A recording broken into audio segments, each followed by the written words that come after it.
the former head groom of Queen Elizabeth II, Terry Pendray, was seen today walking the late monarch's fell pony, accompanied by a new young pony at Windsor Castle. 24-year-old Emma, reportedly the Queen's favourite pony, is seen for the first time after the Queen's funeral. The animal was given a chance to say goodbye when the ceremonial procession of the coffin of Queen Elizabeth arrived at Windsor Castle before the funeral. On the day of the Queen's funeral, Emma waited for her on the long walk in Windsor as the Queen's hearse was taken to St. George's Chapel.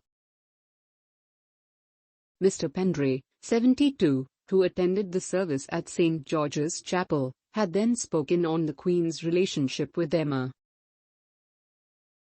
He told the Daily Mail, "It was an honour and privilege to have Emma with me to say goodbye to Her Majesty for the last time. The Queen adored Emma and rode her for more than 20 years, so it was only right she should have been there, and she behaved impeccably. I think she probably had some sort of sixth sense that Her Majesty wouldn't be riding her anymore, and she did her proud by standing there so respectfully."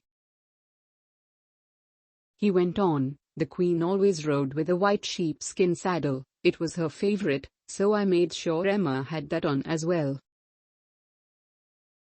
Then for the finishing touch, I put Her Majesty's Hermes headscarf on the saddle. It was her favourite and had the horses and carriages printed on it. Less is more if you ask me. I could have put her riding crop and gloves, but I just thought the headscarf was the perfect touch." He revealed the last time the Queen took Emma for a ride was on July 18. Mr. Pendray said, "I've been riding with the Queen for years, and the last time she was on Emma was back on July 18, 2 days before she left for Balmoral. It's a memory I shall never forget, and I tell you something, the Queen may have been frail as any 96-year-old would be, but she was still as sharp as anything. She was crystal clear. I was right by her side, and there was no indication that anything was wrong with her.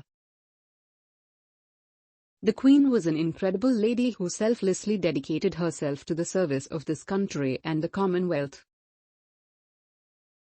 It's been my privilege to have been a loyal servant of the Queen, and I hope to carry on my work for the King, and there is lots of work to be done." Mr. Pendray, who was awarded the LVO and BEM for his services, added, "I'm sad to say that I don't think we shall ever see anyone like the Queen again, and there are no words to express how much I shall miss her. All I can say as a loyal servant of many years is God bless her and God save the King. The last few days have been very traumatic, but now we just have to carry on and get on with our work. I'm just so glad that Emma and I were able to say our goodbye at Windsor, where Her Majesty enjoyed riding her horses so much."